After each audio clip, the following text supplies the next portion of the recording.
Coming up on the Sky News Daily, after a mass stabbing on a train at the weekend, we ask, are attacks like this simply unavoidable? Hi everyone, good to have you back with us on The Daily. Our focus today is going to be on that horrific attack on a train in Cambridgeshire, so this might not be an episode for the kids. Some of you will be listening to this podcast on the bus or perhaps while staring out of a train window as you make your way home. So, how safe do you feel after what happened? The reason I ask is that I still vividly remember how I felt 20 years ago, getting on a bus to head to work in central London. The day after, a bus was blown up in central London on 7/7. I was nervous, I was suspicious. No doubt some of you listening are feeling exactly the same. The police investigation into what happened on the train is still very much in its early stages. No doubt there will be more to say on another occasion. Today, though, we wanted to consider whether anything at all, actually can be done to make you feel safer. The violence on the LNER train involved a knife, so, predictably, it's being asked if airport-style security, metal detectors and X-ray machines and so on, whether they could be used on the trains. Here's Transport Secretary Heidi Alexander's take. I don't think airport-style scanners would be the way to go. I understand why you asked the question, and I understand why some of your viewers might be wondering about that. We have thousands of railway stations across the UK, and those stations have multiple entrances, multiple platforms. So what we can't do is make life impossible for everyone. Let's pick up on that with our crime correspondent Martin Brunt. He's outside Peterborough Magistrates Court. Martin, of course, charges have been brought, so that does limit somewhat that which we can say. But looking at what took place at the weekend, this looks like a pretty remarkable response by the police. Yes, and I think the key to that, Neil, is that the train driver, instead of stopping in the middle of nowhere after the alarm was raised, after the train had left Peterborough, decided, in consultation on the radio with LNER headquarters and with signallers, to make that unplanned stop at Huntingdon. If the train had stopped in the middle of nowhere, perhaps on a high embankment or in a woodland area, it would have been very difficult for armed police and other emergency services to get there in a rush. By going on to the station, it cut down that time, and it meant that police could get onto the train, onto the platform, very, very quickly, within, 8 minutes of that alarm being raised. Martin, what do we know then about what will be taking place on the network in terms of policing today? There'll be lots of police around, principally not just on that network, the LNER network, but at major train stations, particularly along that route. There will be more police visible. I mean, it's very much at this stage a question of reassuring people. I guess there will be people reluctant to get on a train because of what's happened. Perhaps if they see more police around, they might feel emboldened to take a journey that they might otherwise have decided not to. This kind of reassurance, visibility, high visibility of cops is something that always happens after the event. How useful it is, I don't really know, but you can understand why it's being done. How do police forces prepare for events such as this? They prepare as far as they can. They do real live exercises and they do tabletop exercises. And I was talking to an old friend of mine who used to be head of media at Scotland Yard, who in March this year, ironically, took part in a tabletop exercise for BTP communications staff. And the scenario there was a multiple stabbing on a train travelling along that line near Peterborough, between Peterborough and Huntingdon. Remarkable that they should have chosen that. And then something so like that unfolded on Saturday night. They can only test their systems so far. But of course, what's that old saying? No plan survives contact with the enemy. So you're never quite sure if an event that you train for unfolds exactly how it's going to unfold. But I think, given that there were these two exercises in the last few months, then surely some learner must have come out of that and perhaps contributed to the way they reacted on Saturday night. The fact that those preparations have taken place speaks to concerns about incidents of this type happening. But have you ever seen anything like this before? Well, there are knife attacks on trains. I mean, they're not common. I mean, they are quite rare, but when they do happen, they are huge events. I've covered cases where people have been stabbed on trains in different circumstances, but a multiple stabbing on a train like this is a very, very unusual thing. And it's difficult to know how you counter that happening. There's been a lot of debate over the last 48 hours about should passengers getting on trains have to go through knife arches, have to go through something akin to the kind of security operation that's in place at airports, for instance. That seems to be very, very impractical because, there are so many more people using trains, and stations have multiple entrances, and you would need so many staff, and it would hold up people for so long. It's difficult to imagine that you could really have any kind of system that would be practical, that would ensure that nobody gets on a train with a knife. I mean, I don't know the answer to that. It seems an impossible thing to guard against. Does it follow then, Martin, that whilst it certainly doesn't feel like it as of this moment, public transport is actually generally pretty safe? I think it is, yes. I mean, I was listening to Heidi Alexander, the Transport Minister, this morning on Sky News, saying that for every million passenger journeys, there are 27 crimes. Now, that seems remarkable, doesn't it? A remarkable low level of crime. But I have to say that the Transport Minister might like to take a late night train out of London, as I do quite regularly, and see the level of antisocial behaviour and the level of threat. I was on a train 2 weeks ago, the last train out of Victoria Station, and there were two people behaving very oddly, swearing, effing and blinding, and putting a lot of people in our carriage in fear that something violent was about to happen, because who knows who might be carrying a knife.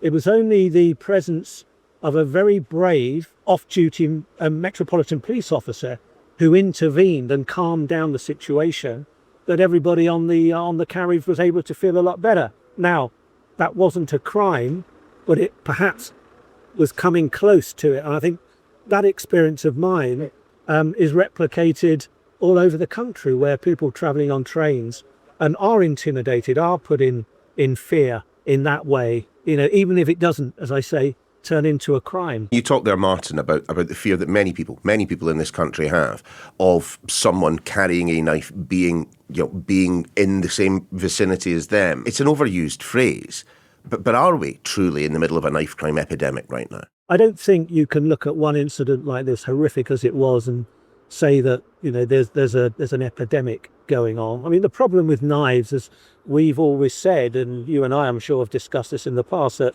they're just so readily available, aren't they? How do you guard against anybody carrying a knife in public? Thanks, Martin. So let's bring in Graham Wettone. He's a regular commentator on policing, himself a former Met officer with 3 decades of experience of dealing with critical incidents. Graham, what can actually be done to reassure people that they are safe on a train? It's going to be costly, but if you want to make them safer, increase the police presence on the rail network, increase the train crews on the rail network, train the train crews as well around more conflict resolution. You speak to people that work on trains, and I've worked alongside British Transport Police for a number of years. There are a significant amount of incidents, confrontations, etc., disorder on trains, on train routes. This was a very, very serious incident at the weekend that highlights some of the risks, etc. But there are literally daily occurrences of confrontations. And I think the train network does need to be a lot safer, but it will take people and kit and equipment to make them much safer, if that's where society, the public and the rail authorities want to go. Do we have a police presence in a railway network? We do, but again, British Transport Police, like every other police force, has suffered cuts in resources, funding, etc. So you can only spread your officers and resources as where you can, and clearly they will focus on the main transport hubs, and those main stations, the main routes, etc. They also have to police travelling football fans on trains, etc. So that takes a considerable number of resources as well, as they police those popular routes when they're very, very busy. So you can only got so many resources. They can only get spread so thinly across the whole rail network. So again, it's down to resources and cost and having a more visible deterrent and presence on the rail network. But it will take an investment in people and money to increase that. What's the role of intelligence then when it comes to policing our public transport networks? It strikes me that in the majority of the cases that you've been mentioning, where there have been confrontations on public transport, the police are responding to a report that the event has already taken place. Yeah, you're quite right. It becomes very reactive as opposed to proactive. So you've got some informational intelligence that a route's going to be busy, and maybe there's going to be, as I said, either football fans or pop concerts or people going to different events that might have differing views, protest events, etc. But it's difficult to be proactive because some of these confrontations in a disorder comes from people disagreeing at the time. You can't predict that. You can't predict how people are going to react to each other sitting on a train. We will have passengers with high levels of concern about taking to the trains right now. In the short term, what can be done to reassure them? We'll see in the short term. I think the British Transport Police will focus their resources, their finite resources, on the rail network, probably in that area, the East Coast Line, etc., because that's where the focus of attention is at the moment. So they'll increase the resources. They may even get officers in on rest days, extend their shifts so they have a more visible presence on some routes, etc. But after a period of time, that's going to have to come back to, dare I say it, normal policing, normal resourcing levels. And that's where the issue is going to come when people don't see that visible presence. And that's where we need to start looking at what actually we want to do with the rail network. Do we want it to be more visibly safer? Or are we happy with maybe using some technology? I mentioned live facial recognition. I think Transport Secretary mentioned that. More use of facial recognition at stations. So more use of technology. So we get more of a notification that maybe someone who is at risk to the public is boarding a train at a certain station and then plotting ahead and then deploying resources to deal with that. So technology can be a great aid in policing, as we've seen in recent years. But again, there'll be some who will criticise that and won't like the fact that they're being scanned as they go into a station to make a train journey. But in circumstances where the individual is not known to the authorities, if someone wants to take a knife onto a train and attack people, I mean, it's unavoidable, isn't it? Sadly, you're right. It's completely unavoidable because there's nothing to stop you at all. I could walk now across my kitchen, grab a large knife, go down to the station, which is literally a 2-minute drive away, board a train into central London with a large knife on me. There's nothing to detect that at all. No one would know I've got it on me at all. The police and the train stop would have to then react if something happened and I was to pull that knife on somebody. So you have to have that response capability across the whole network from policing. And we'll come back to that age-old argument over the last 10, 15 years that there are not enough police now on the streets of the UK in comparison with how our population is increasing. Now, the demand on policing is increasing. A number of calls are coming every day. We are spreading our resources even thinner across society. What do you make of the idea of people being on trains, in a security role? We've seen air marshals on planes for a number of years now. I mean, is rail marshals an idea that might have legs, or again, does it just simply come down to costs? My wife actually suggested that to me in the car yesterday. She said to me, what about air marshals like we see on planes? We were literally driving around the M25 yesterday chatting about this. And she said exactly the same thing. That's an option for the rail authorities. If they want to employ some more staff, train them up accordingly and put like a train marshal on it, or increase their train crew, or even train some of the existing train crew with more like restraint and de-escalation techniques. That's possibly available. But I can tell you from living just outside London, I can get on a train and you really sit there with not a train guard. There's a train driver, but on many routes there's no guard as such. So they need to increase the amount of staff and resources they have again. We know at the weekend, of course, at least one LNER worker was instrumental in limiting the amount of injury and death. But are you, as a former policeman, entirely comfortable with someone who is not a policeman taking on that role on a train? It depends on the background and the training. If they are properly trained and instructed, and told about the legal use of force, when you can use force, and more importantly, de-escalation techniques, so you don't actually have to resort to using force. I started policing, I had like one small lump of wood in my pocket. So my de-escalation technique, which is exactly what I'm doing now, which is talking too much. It was talking to people. I'm much more comfortable with somebody suitably trained, suitably experienced, and on the train system to act in that role as maybe a guard / train marshal, whatever you want to call it. But it is around the right people with the right training and knowing what their role is. Enough time, Graham, has passed that we have a pretty good idea of the nature, the extent and the speed of the police response. I mean, given all that we have been discussing, Was what we saw from the police at the weekend the best possible response to the situation that took place? Yeah, I think so. I looked at the timelines, but just looking at the time the call came in, I think 7:39. The first time BTP were told about, violence being used, etc., 7:42. I think they arrived at the station about 7:44, and within about 3 minutes they had the suspect detained. I think that's a phenomenal response. In some respects, there's an element of luck there because it was so close to Cambridgeshire Police Headquarters, so that probably aided the response time. But a phenomenal response by all emergency services, even the ambulance, the paramedics. But I think there was an awful element of a lot of luck in that where it was, where the train stopped, where the police station was, the resources being available to get there as quickly as we saw.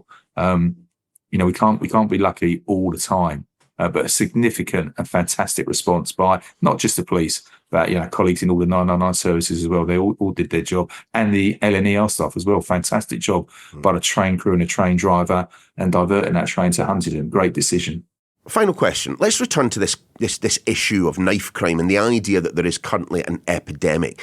Is that perception or is it reality? I saw some figures recently that I think in the metropolitan area, knife crime has gone down from the previous year. I look back on my career, knife crime and knife incidents were fairly low. In comparison with these days, it's literally that the figures are through the roof compared to what I dealt with and what I reported. So there's clearly a significant and major issue with knife crime across society. Yes, the figures may drop one year and go up and next and drop another year, but we've seen over the last maybe 20, 30 years, a massive rise in the use of knives, the prevalence of knives on the street. And bear in mind, we normally talk about, we do stats. That's the reported incidents. We're seeing some of these inevitably go unreported. People don't bother ringing the authorities or tell the police. We see loads of clips on social media, people chasing each other up and down streets with machetes and things. Not all of those get reported. So I think there's a massive issue with those types of offences. I think there needs to be more of a deterrent, more of a presence of police on the street. If you think you're going to be caught and arrested and possibly imprisoned, you may not carry it. It may deter you. So I think there's a huge issue for society around the whole use of knives and prevalence on the streets. For the very latest on the police investigation, just head over to the website or the app and do give us a follow if you haven't already. The Sky News Daily is back again tomorrow.